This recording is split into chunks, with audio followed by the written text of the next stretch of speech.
이 자리에 모신 이유는 함께 예배를 드리고 또 여러분에게 하나님의 말씀을 전하기 위해서입니다.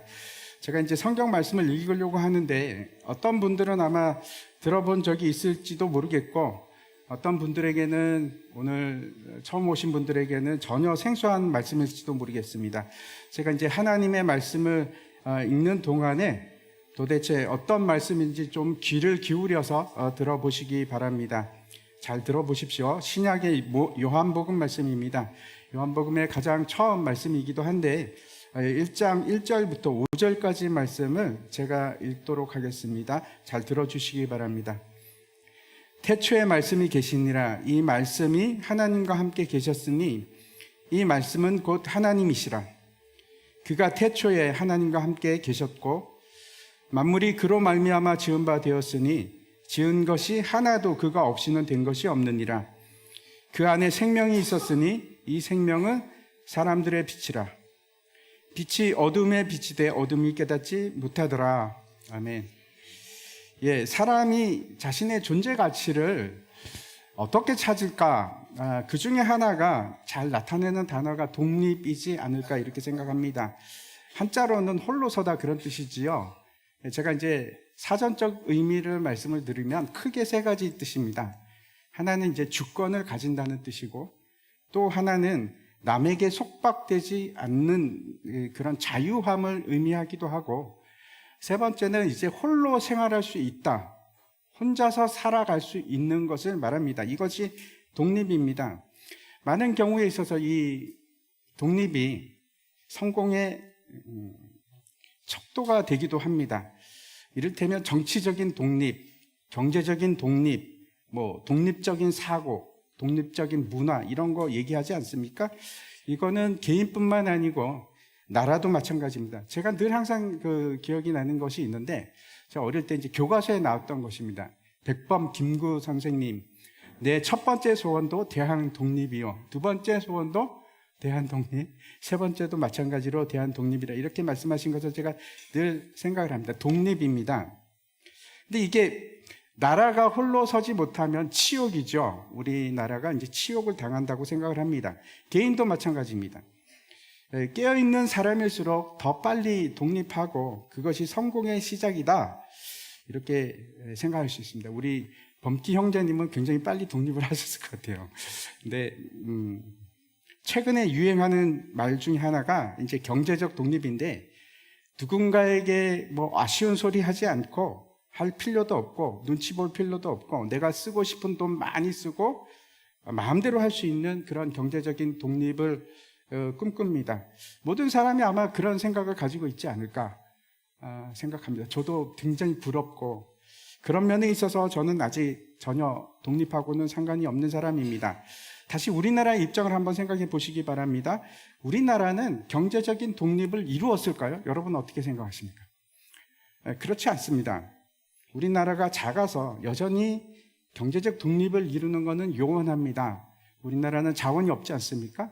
다른 곳에서 빌어가면서라도 물건을 팔고 물건을 수입하고 또 팔고 그런 일을 해야 됩니다.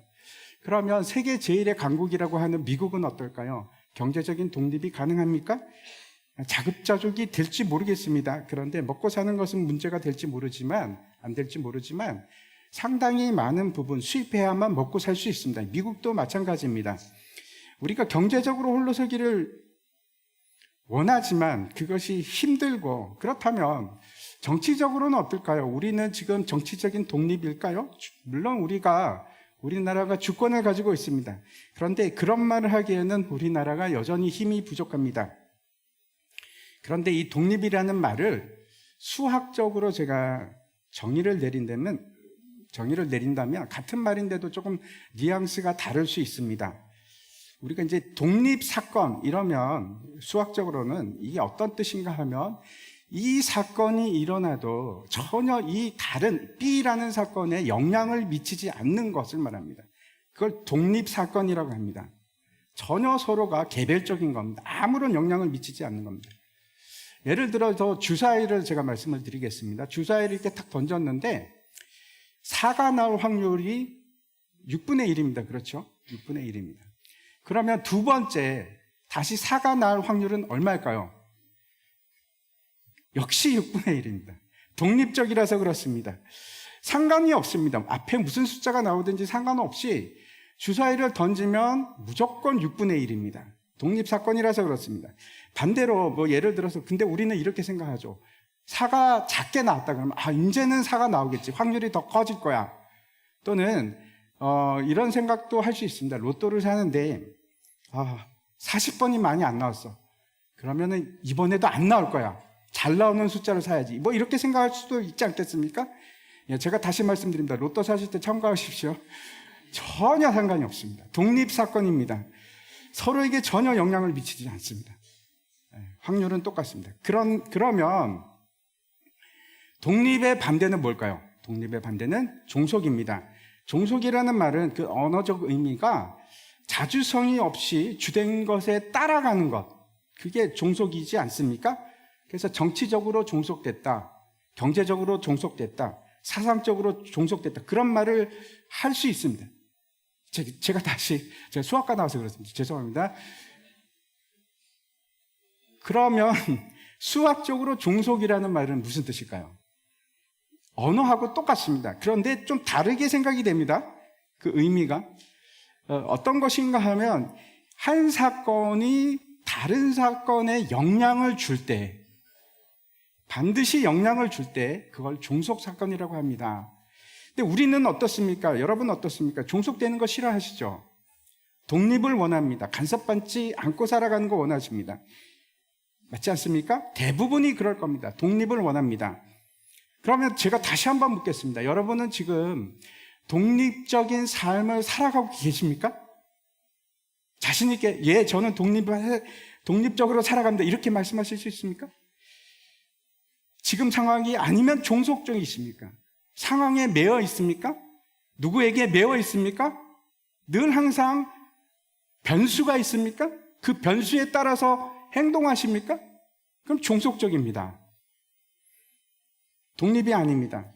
내가 주권을 가지고 내 마음대로 할 수 있고 나는 다른 어떤 것으로부터 속박되지 않고 나 혼자 스스로 생활할 수 있을 때 그걸 독립이라고 합니다. 혹시 여러분 중에서 그런 분 계십니까? 아마 없을 겁니다. 아마 없을 겁니다. 삼성 이재용 회장이라고 해서 경제적으로 독립이 가능할까요? 우리보다는 자유도가 높겠죠. 근데 그분도 역시 똑같습니다. 완전한 독립을 이룰 수가 없습니다. 불가능합니다.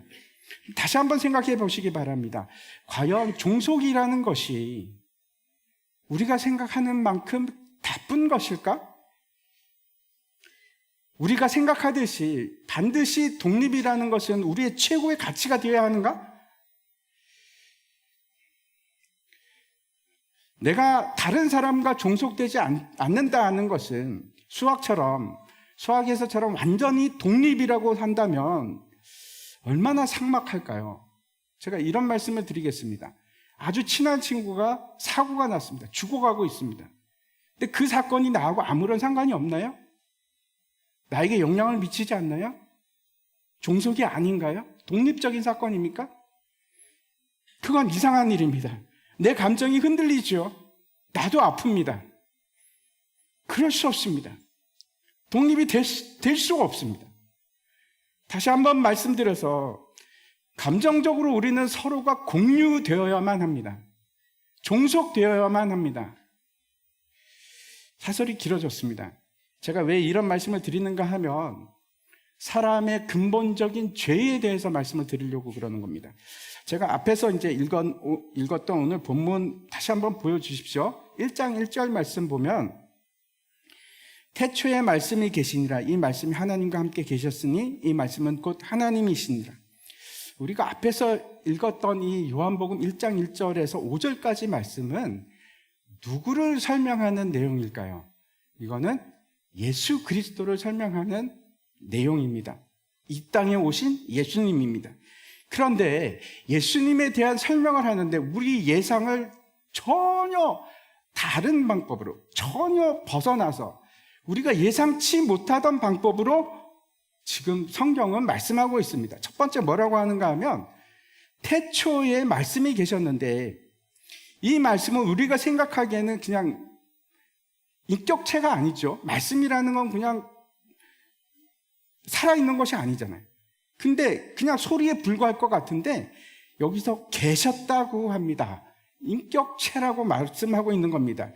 그런데 그 태초에 계셨고 또 누구랑 같이 있는가? 누구랑 같이 있다고 합니까? 하나님과 함께 있었다고 하고 더더욱 이해할 수 없는 말을 합니다. 뭐라고 하는가 하면 그 말씀이 곧 하나님이시다 라고 합니다. 제가 이제 하나씩 짚어가면서 말씀을 좀 드리려고 합니다. 이게 예수 그리스도에 대한 증언인데 그가 어떤 존재인가를 말씀하고 있습니다. 먼저 태초에 붙어 있었다고 합니다. 태초라는 말은 여러분이 상상하는 그 태초가 아닐 겁니다. 이 태초라는 말은 역사가 시작하는 때를 얘기하는 것이 아닙니다. 그런 의미가 아닙니다. 우주가 창조되는 때라고 여러분 생각하셨죠? 아니요, 그런 뜻이 아니라 이 태초라는 것은 시간이 존재하기 이전, 모든 것이 창조되는 그 이전을 말하는 건데 그것보다 훨씬 더 이전. 근데 이건 모순됩니다. 왜냐하면 시간이 만들어지기 이전인데 제가 시간을 얘기를 하고 있죠. 이전이라는 이후, 이런 거는 시간을 상정하는 말이라서 이 태초라는 말하고 어울리지 않습니다. 우리 속에 존재하는 단어는 아닙니다. 모든 것을 뛰어넘는 그런 뜻입니다. 태초라는 것은 우리의 이성을 넘어서는 그런 뜻입니다. 우리가 상상할 수 없는 그런 것을 얘기합니다. 제가 이제 얼마 전에 그 초공관이라는 책을 듣고 이제 잠깐 볼 기회가 있었는데 그 얘기를 좀 하겠습니다. 저 이제 그림을 보시면 저거는 2차원 그림입니다. 2차원이라서 만약에 여러분이 저 2차원 그래프 속에 살아가는 사람이라고 한번 생각해 보시기 바랍니다. 그냥 평면입니다. 입체가 아니고 평면입니다. 그래서 우리가 2차원을 넘어서서 3차원적인 방면에서 이렇게 쳐다보면, 아래로 내려다보면 저기 사각형이 있고 삼각형이 있고 원이 있네? 이렇게 보이죠. 3차원적으로 보면 그렇습니다. 근데 우리가 저 면에 딱 붙어있는 2차원 사람이라고 하면 이 얘기가 완전히 달라집니다. 저게 보일까요?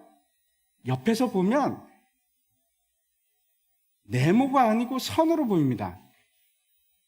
삼각형이 아니고 선입니다.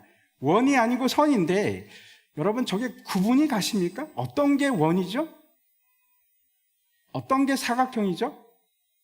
모르시겠죠? 그게 당연합니다. 이해할 수 없습니다. 옆에서 보면 기다란 그냥 선에 불과합니다.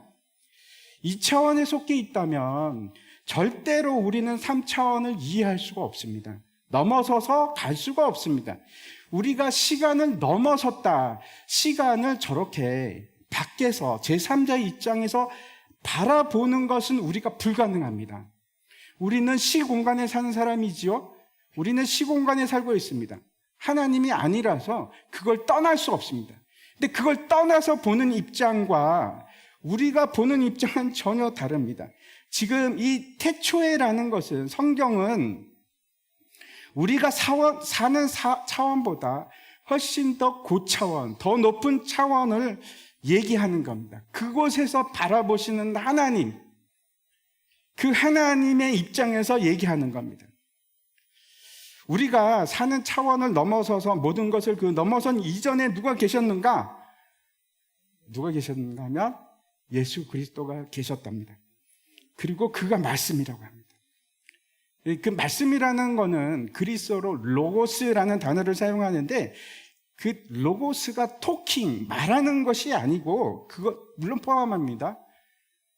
정말 그 로고스의 뜻이 무엇인지 제가 말씀드리겠습니다. 어떤 건가 하면 증명하는 것, 진리, 그런 뜻뿐만 아니고 무엇이 표현되어 있는가 하면 그 안에는 법과 질서, 그리고 본질, 그리고 정말 중요한 의미가 있습니다. 로고스 안에는 생명이라는 의미가 포함되어 있습니다. 제가 다시 말씀드리면 이런 겁니다. 생명이 있고 그 기준이 되는 진리, 그것이 로고스 예수 그리스도다. 그렇게 지금 말씀하는 겁니다. 그래서 첫 번째 예수는 말씀입니다.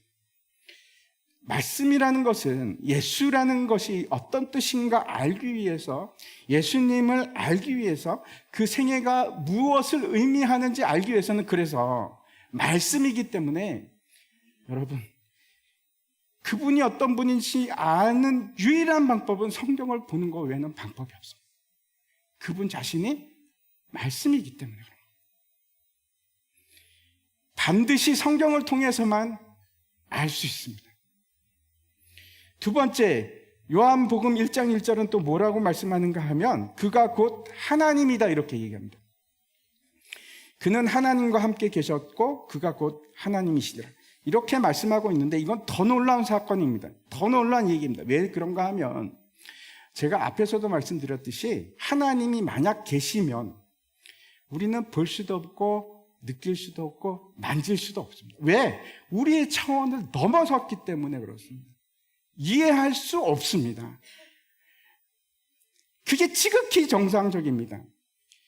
만약에 우리가 신이 있는데 그걸 볼 수 있고 그걸 느낄 수 있다면 그건 가짜입니다. 초월자가 아니라는 뜻입니다. 초월자가 된다면 우리 이 시공간에 머물러 있지 않다면 우리는 반드시 그분을 볼 수 없어야 돼요. 느낄 수 없어야 돼요. 인지할 수가 없는 게 너무너무 당연합니다. 근데 만약에 이게 신이다. 봤는데 막 그 형상이 있고 아 이게 신이래. 그거는 신이 아닙니다. 보이잖아요. 우리 공간에 있는 거잖아요. 그게 어떻게 초월이 될 수 있습니까? 초월이 불가능합니다. 가짜입니다. 신이 아니라 누가 만든 겁니다. 이 예수 그리스도가 하나님이라는 사실은 이제 무슨 뜻인가 하면 당연히 볼 수도 없고 만질 수 없는 그 하나님을 이제는 내가 볼 수 있다는 뜻입니다. 그분이 여기 계신다는 뜻이에요. 초월자라면 당연히 볼 수 없는데 예수님을 통해서 우리가 더 높은 차원을 볼 수 있는 길이 열렸다는 뜻이에요.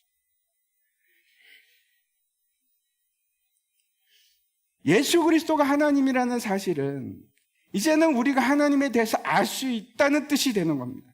예수 그리스도를 통해서 하나님을 볼 수 있고 예수 그리스도를 통해서 하나님을 느낄 수 있고 예수 그리스도를 통해서 하나님을 경험할 수 있다는 뜻입니다. 여러분이 상상하시는 신이 아니라 누군가가 말하는 신이 아니라 그거는 아무런 의미가 없습니다. 사람이 말하는 것은 사람의 머릿속에서 나온 겁니다. 초월이 아닙니다. 우리의 시공간을 넘어선 것이 아닙니다. 알 수 없어야 됩니다. 근데 그 알 수 없는 하나님이 이 땅에 오셨다. 제가 잠깐 성경에 대해서 말씀을 드리겠습니다. 혹시 여러분 가운데 성경이 뭐 어떻게 믿습니까? 그거 사람이 쓴 거 아닙니까? 그게 진짜인지 가짜인지 저 잘 모르겠습니다 라고 하시는 분이 계실지 모르겠습니다. 그래서 제가 말씀을 잠깐 드리려고 합니다. 1년에 성경이 얼마나 팔릴까요? 지금은 코로나 기간 지나고 나서 인쇄 부수가 많이 줄었습니다. 사람들이 이제는 종이로 된 책보다는 앱을 많이 사용하기 때문에 그렇습니다. 그럼에도 불구하고 작년 한 해 동안 우리나라에서 팔린 성경책이 30만 권입니다. 전 세계에는 몇 권이 팔렸을까요? 3천만 권이 팔렸습니다. 우리나라 이제 1880년부터 성경이 들어오기 시작했는데 지금까지 모든 성경이 몇 권이나 팔렸을까요? 저기 보이시죠? 4,700만 권이 팔렸습니다. 어마어마하지 않습니까? 베스트셀러 중에 베스트셀러입니다. 저거보다 압도적입니다. 저런 책이 세상에 있었을까요? 전 세계적으로 말씀드리겠습니다. 지난 50년 동안 팔렸던 성경 부수가 40억 권이었습니다. 우리가 어떻게 추측을 하는가 하면 예수님 그 당시 이후로부터 시작해서 지금까지 성경 전체가 100억 권이 넘는 걸로 추산을 해요. 제가 왜 이런 말씀을 수많은 사람들이 여전히 성경을 봅니다. 신뢰하고 있습니다. 그렇다고 해서 물론 성경이 많이 팔렸다는 것 자체가 진리라는 뜻은 아닙니다. 그래서 제가 몇 가지를 더 말씀드리겠습니다. 성경은 1500년 동안 각기 다른 곳에서 각기 다른 사람들이 각기 다른 시간대에 쓴 책입니다. 그럼에도 불구하고 그 40명의 제자가 하는 얘기가 너무 신기할 정도로 동일합니다. 같은 얘기를 합니다. 하나도 틀리지 않습니다. 근데 그것보다 더 중요한 내용이 있습니다. 성경 자체의 증언입니다. 성경을 읽으시면 그 안에 예수님께서 말씀을 하시는데 그 증언 자체가, 예수님의 그 증언 자체가 그 분이 하나님이시라는 것을 증명하고 있습니다. 뿐만 아니고 성경을 읽으면 여러분 그게 진리라는 것을 알 수밖에 없습니다. 근데 그게 예수님뿐만 아니고 예수님을 만난 모든 사람들의 한결같은 증언입니다. 사도 바울이 그랬고 베드로가 그랬고 모두가 예수는 하나님이라고 증언을 합니다. 저도 똑같은 증언을 합니다. 저도 똑같은 말씀을 드릴 수밖에 없습니다. 저는 어릴 때부터 교회 다녔습니다. 어릴 때 제가 기억나는 것이 매일 우리 집에서 가정 예배를 드렸는데 성경을 펴고 글자를 읽을 줄 알 때부터 성경을 읽었습니다. 그런데 진짜로 제가 성경을 읽기 시작한 거는 중학교 때였습니다. 중학교 때 성경을 읽을 때 받은 충격을 저는 아직도 몸으로 기억합니다. 이제 막 부들부들 떨리면서 너무나 강한 충격을 받았는데 그때 나온 고백이 그겁니다. 눈물을 흘리면서 예수님은 하나님이십니다. 그게 제 고백입니다. 제 고백입니다. 제가 다시 말씀드립니다. 성경은 진리라는 것을 여러 가지로 변증할 수 있습니다. 하지만 가장 확실한 것은 성경 자체.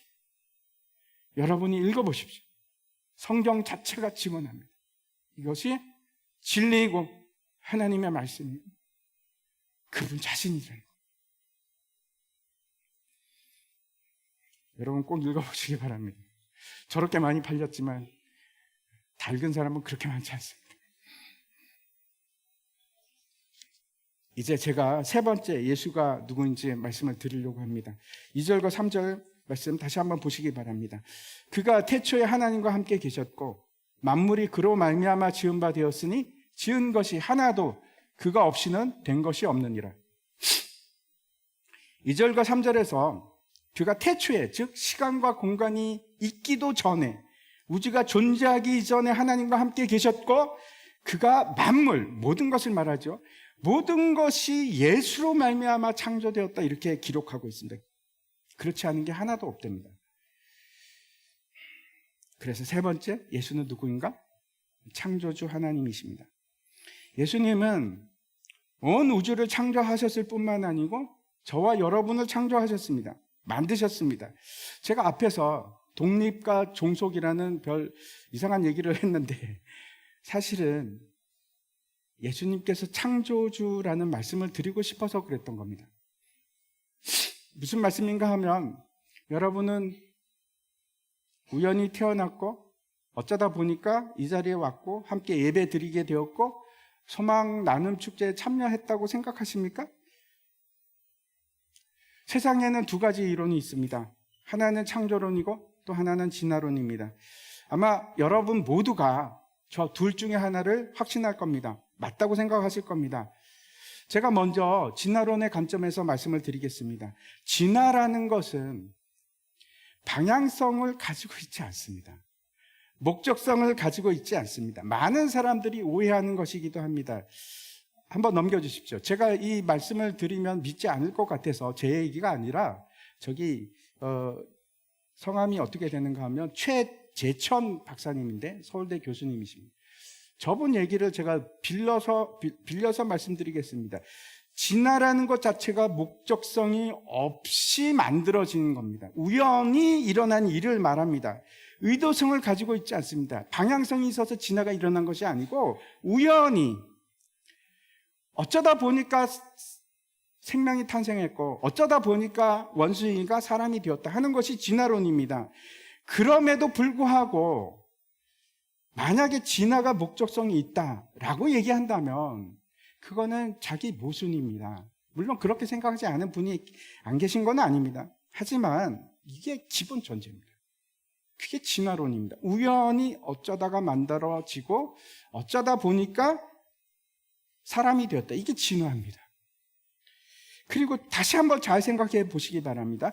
완전한 우연이 되기 위해서는 두 사건은 독립이 돼야 됩니다. A하고 B하고는 아무런 상관이 없어야지 완전한 독립이 이루어지는 겁니다. 그게 가능한가요? 세상에서 그런 것이 존재한다고 생각하십니까? 제가 너무 이게 별로 복잡하지 않은 얘기를 너무 이렇게 꽈서 죄송합니다. 그렇게 풀어가고 있는지도 모르겠습니다. 모든 사건은 독립적이지 않습니다. 종속입니다. 만약 여기 돌이 하나 있다고 생각해 보시기 바랍니다. 여기 돌이 있다면 이거는 틀림없이 누가 갖다 놓은 거죠. 여기 저절로 온 게 아니죠. 누구나 압니다. 종속입니다. 어떤 사람의 힘에 의해서, 어떤 사건에 의해서 힘이 가해졌고 여기 있는 겁니다. 우주가 그냥 창조되었다, 우연히 창조되었다 아닙니다. 분명히 원인이 존재합니다. 목적성이 존재합니다. 그렇지 않으면 연결고리가 하나도 없어져야 되는데 그건 불가능합니다.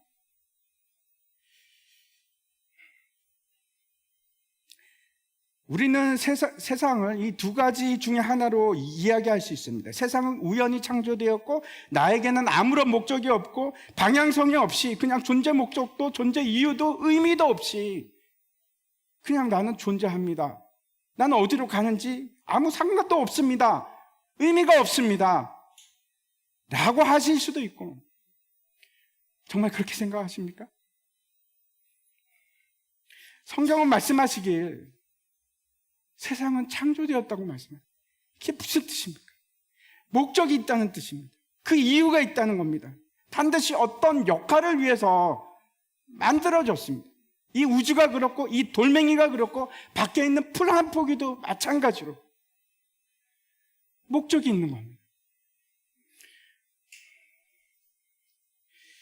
어떤 목적을 하기 위해서, 또는 그것이 반드시 필요했기 때문에, 또는 그것 자체가 만드신 분의 기쁨을 위해서, 그 목적을 위해서 만들어졌다고 얘기하는 겁니다.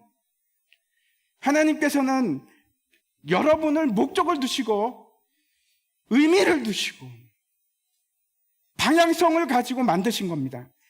그렇지 않은 사람은 이 세상에 단 한 명도 없습니다. 그것이 성경이 말씀하고 있는 진술입니다. 네 번째, 예수 그리스도가 누구인지 한번 살펴보도록 하겠습니다. 4절입니다. 그 안에 생명이 있었으니 이 생명은 사람들의 빛이라. 그는 어떤 분인가? 그 안에 생명이 있는 분입니다. 이것이 네 번째입니다. 예수는 생명입니다. 이 생명이라는 것은 도대체 어떤 것을 얘기할까요?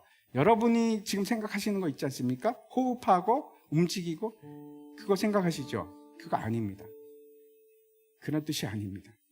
그렇지 않습니다. 이 생명은 영원한 생명을 말하는 겁니다. 제가 아주 놀라운 비밀을 하나 여러분에게 말씀드리겠습니다. 사람이 죽는 이유는 원래 그렇게 만들어진 것이 아니라 죄 때문입니다. 앞에서 제가 종속과 독립에 대해서 말씀을 드렸는데 그 얘기를 좀 이어서 하겠습니다. 하나님께서 말씀으로 이 세상을 창조하셨습니다. 근데 문제는, 진짜 문제는 그 사람의 교만함이에요. 교만이 어떤 건가 하면 내가 하나님과 같아지리라 하는 교만입니다. 반역 사건입니다. 우리는 처음부터 종속관계로 만들어진 겁니다.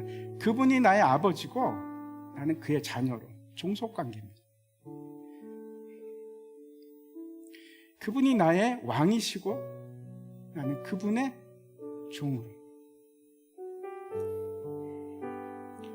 독립되어 하나님과 아무런 관계도 없이 살아가야 하는 그런 존재가 아니라 그와 함께 동행하고 그와 함께 먹고 마시고 그와 함께 나아가는 존재. 여러분, 제가 앞에서도 말씀드렸지만 종속이 아닌 독립은 여러분은 좋아하시잖아요. 근데 독립이 결코 좋은 의미가 아닙니다. 뭐든지 나 혼자 모든 걸 다 해야 된다는 뜻입니다. 그게 좋으십니까? 그렇게 하고 살아갈 수 있을까요? 전혀 바람직하지 않습니다. 많은 사람이 독립과 자유를 혼돈합니다. 내가 독립을 하는 것이 자유라고 생각합니다. 아니요, 그렇지 않습니다. 우리가 자유롭게 되는 것은 내가 진리 안으로 들어갈 때, 그때 진리가 나를 자유롭게 합니다.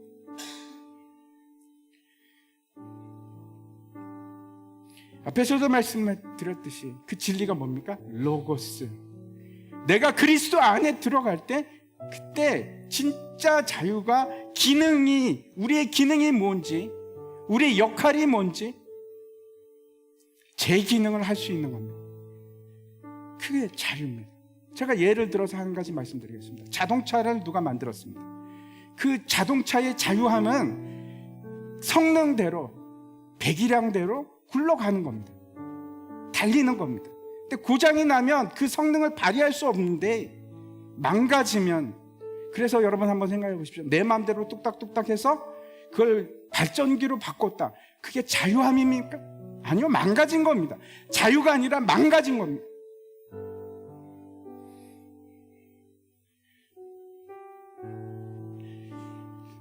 인간이 하나님 앞에 죄를 지었습니다. 하나님 말씀 거부하면서 싫습니다. 나는 당신과 같이 될 겁니다. 나를 지배하려고 하지 마십시오. 그게 우리 조상이 지은 죄입니다. 근데 중요한 것은 그 죄를 우리가 지금도 짓고 있다는 거예요. 그 죄를, 똑같은 죄를 지금도 짓고 있는 겁니다. 하나님 필요 없어요. 저는요 혼자서 살 수 있어요. 제발 그만두세요. 그냥 놔두세요. 내가 벌어서 내가 나를 공급하면 돼요. 나 힘이 있거든요. 내가 하나님이 될 겁니다. 다른 신은 필요 없어요. 내가 하나님이거든요. 라고 살아가는 거예요. 그렇게 살아왔지 않습니까? 지금까지. 내가 스스로 신의 역할을 하는 거예요. 그게 우리 현재의 나의 모습입니다.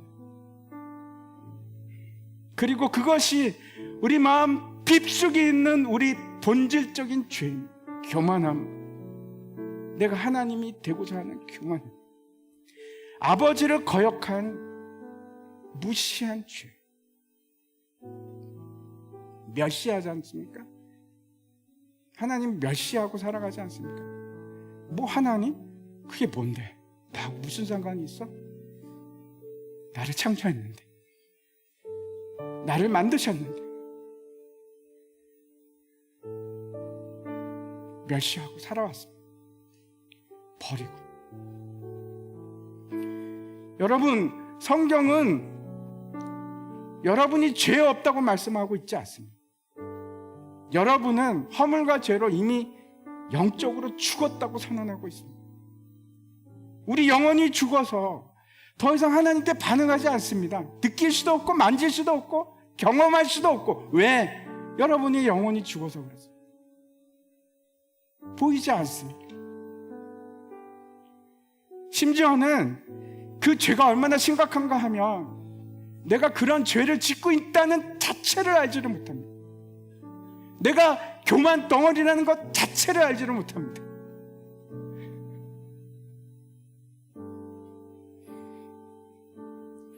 완전히 영적으로 사망한 겁니다. 죽은 자는 스스로 살아날 수 없습니다. 그게 우리의 한계입니다. 여러분은 절대 여러분을 구원할 수 없습니다. 왜? 죽었기 때문에.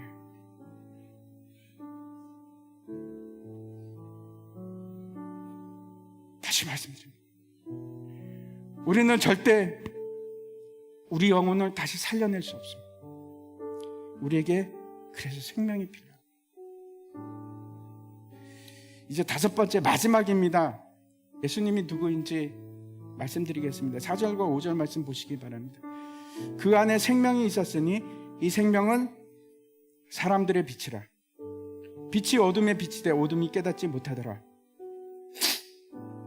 마지막 5번째 예수는 사람들의 빛이라고 그렇게 기록합니다. 지금 굉장히 너무나 기가 막힌 말씀을 하고 있는데, 어떻게 말씀하고 있는가 하면, 빛이 어둠에 비쳤는데 어둠이 깨닫지 못하더라고 얘기합니다.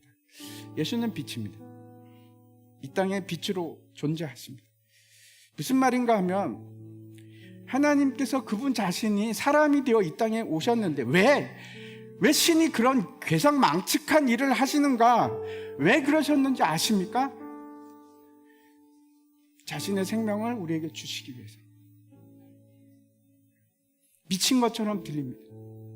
신이 나를 위해서 생명을 주셨다고? 내가 죽어서? 네, 맞습니다. 어떤 사람도, 어떤 신도 그런 적이 없습니다. 그렇게 하셨어요. 왜? 여러분을 사랑하셔서. 죽는 것을 그냥 볼 수가 없어서. 멸망당하는 것을 그냥 볼 수가 없어서. 그래서 다시 우리에게 생명을 주시기 위해서 이 땅에 오셨습니다. 그분 자신을 죽이시면서 우리에게 생명을 주셨습니다. 생각해 보시기 바랍니다. 빛이 없으면 우리는 아무것도 볼 수가 없습니다. 아무것도 분간할 수 없습니다. 이게 진짜인지 가짜인지, 이게 진리인지 아닌지 모릅니다. 아무 의미가 없습니다. 진리건 아니건 의미가 없습니다. 보이지 않는데 뭐. 빛이 되셨다는 것은 다시 우리의 눈을 뜨게 하시기 위해서. 하지만 그 반응이 참담합니다. 여전히 어둠에 있기를 좋아하기 때문에, 그걸 너무 사랑해서 눈을 뜨고 싶지가 않습니다. 계속 그곳의 어둠 속에 머물러 있는 겁니다. 빛을 보질 않는 겁니다. 돌아서질 않는 겁니다. 빛을 향하지를 않는 겁니다. 바라보기만 하면 되는데, 바라보기만 하면 되는데 안 봅니다. 여전히 내가 신이 되고 싶어서 답이 없는데, 거기는 답이 없는데도 불구하고 여전히 그 길을 가는 거예요. 지금까지 여러분께서 어떤 삶을 살아왔는지, 어떤 생각을 가지고 계셨는지, 얼마나 착하게 살았는지, 얼마나 심각한 죄를 지었는지, 그거 중요하지 않습니다. 저는 여러분은 하나님을 마음속에 두기를 싫어해서 하나님으로부터 분리되어서 나를 창조하신 하나님을 버리고 멸시한 사람들입니다. 싫어했어요.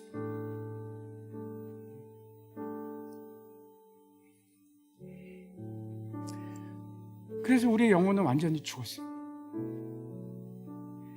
전혀 영적인 것을 깨달을 수도 없고 알 수도 없고 감각이 없습니다. 근데 좋은 소식이 있습니다. 이미 그 빛이 여러분에게 비추셨습니다. 비추고 있습니다. 남은 것은 여러분이 돌아서기만 합니다. 방향만 바꿔서 그분을 바라보기만 합니다.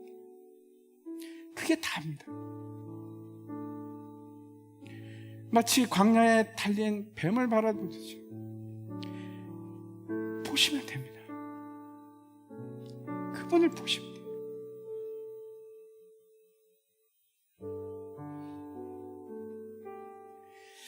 요한복음 3장 16절에는 이렇게 말씀합니다. 이 구절은 우리가 같이 읽고 마쳤으면 좋겠습니다. 같이 한번 읽을까요? 같이 읽겠습니다. 하나님이 세상을 이처럼 사랑하사 독생자를 주셨습니다. 이는 그를 믿는 자마다 멸망치 않고 영생을 얻게 하려 하십니다. 그 빛을 바라본다는 것은 어떤 것인가 하면,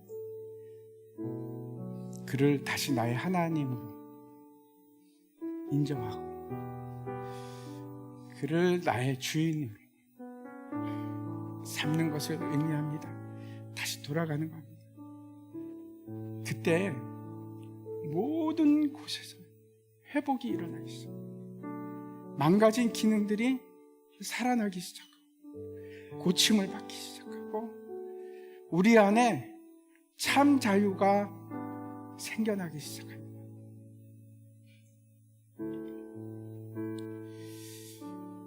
그가 우리 하나님이 되고 그가 나의 공급자가 되고 나의 위로자가 되고 나를 고치시기 시작합니다. 이 시간에 잠깐 기도를 했으면 좋겠습니다. 불을 좀 꺼주시기 바랍니다. 제가 기도할 텐데 눈을 감으시고 여러분 혹시나 교만한 마음이 있으시다면 좀 내려놓으시기 바랍니다. 나 혼자 할 수 있어? 내 인생은 내가 해결할 수 있어? 그러지 마시고 여러분이 향해서 가고 있는 목적지가 어딘지 모르겠습니다. 이제는 하나님께서 원하시는 그 목적지로 다시 돌아가는 겁니다. 그의 나라에 들어가서 그와 영원토록 함께하는 겁니다. 여러분 중에 만약에 그러기를 원하시면 제가 기도할 때 한번 따라해 보시기 바랍니다. 작은 소리라도 좋습니다. 여러분 마음으로 하셔도 좋습니다. 하지만 꼭 따라해 보시기 바랍니다. 제가 기도하겠습니다. 예수님, 저는 하나님을 버렸고 내가 스스로 살아갈 수 있고 내가 내 자신을 구원할 수 있다고 믿었던 어리석은 죄인입니다. 내 죄를 고백합니다. 예수 그리스도의 피로 내 죄값을 치러주시고 나에게도 빛을 비춰 주시옵소서. 나를 다시 하나님의 자녀가 되게 하시고 나에게도 영원한 생명을 주시옵소서. 주님을 알기를 원합니다. 이 시간 성령 하나님께서 내 안에 임하여 주시옵소서. 임하여 주시옵소서. 감사드립니다. 예수님 이름으로